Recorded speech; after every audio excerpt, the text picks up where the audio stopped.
Hi, so we are going to do this next section.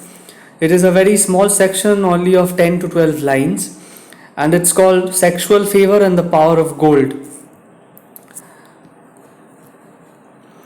Of all men, the most blessed may he be, that wise astrologer Dan Ptolemy, who says this proverb in his Almagest: Of all men, he is in wisdom the highest, that nothing cares who has the world in hand.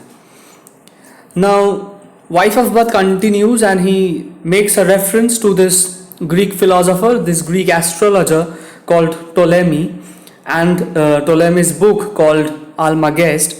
Now, this is not the first time that she makes this reference. You'll also find the exact same reference to Ptolemy and this book, Almagest, in lines 186, where Wife of Bath said, Whoso will not be warned by other men, by him shall other men corrected be.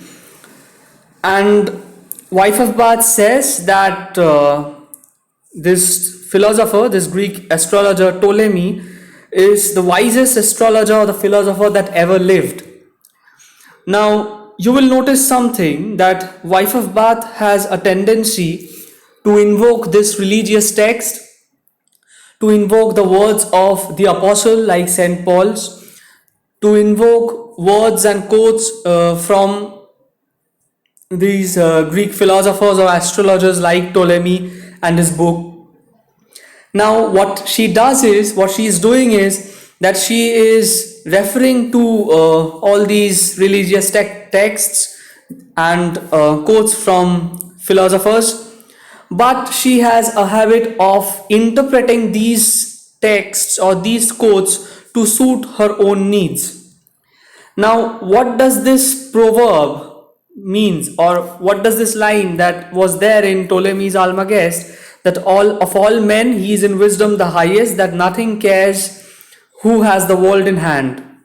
This proverb means that the wisest man in the world is he who doesn't care who is in charge, who is ruling the world. And if you keep these thoughts of your mind, you will be happy and wise. That's what Ptolemy means.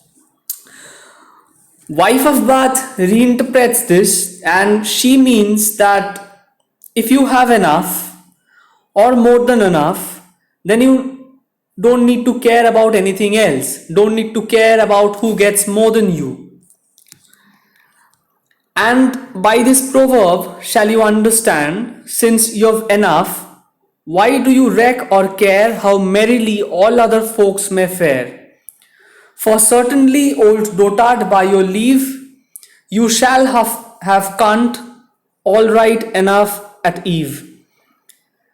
Now, like the previous religious texts, or like the words of the apostle St. Paul's, Wife of Bath interprets Ptolemy's philosophy to suit herself.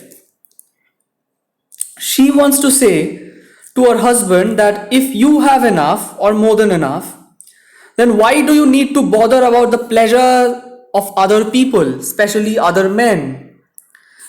Because she says that I'm reassuring you that you will get enough sex every night. And because you'll get enough, you don't need to care or bother about what other men gets. He is too much a niggard who's so tight that from his lantern he'll give none a light, for he'll have never the less light by God. Since you have enough, you need not be so sad. Now she says that only a real miser would not let others light their candles from his own lantern. For if a man lets others light their candles from his lantern, he would have no less light than he originally had. So she said that stop complaining, because you'll still get enough, even if you let others have some of what you have. She means, and this is a very clear sexual innuendo, and she means that she would let other men light their candles from her lantern. She argues that why should men care who else has sex with his wife as long as he is getting all the sex that he desires? Now, this is what wife of Bath believes, and she very cunningly validates her point through Ptolemy's philosophy. Now, first, she married 5 times, and she was looking for validation for these 5 marriages, saying that the Bible has told them to go forth and multiply, and she was only following the Bible when she has married 5 times, and she is indulging herself in all that sex. Now she says that a man should let his wife also have sex with other men because he will still get the same amount of sex, whatever he deserves, if other men have sex with his wife. Now, this is what she does. She reconstructs these religious texts. She reconstructs Greek philosophy like Ptolemy's Almagest to validate her sexual indulgence, or if you say overindulgence. She reconstructs these to validate herself. This was a very small section. There are 2 small sections that comes after that, so we'll continue from that point. Thank you.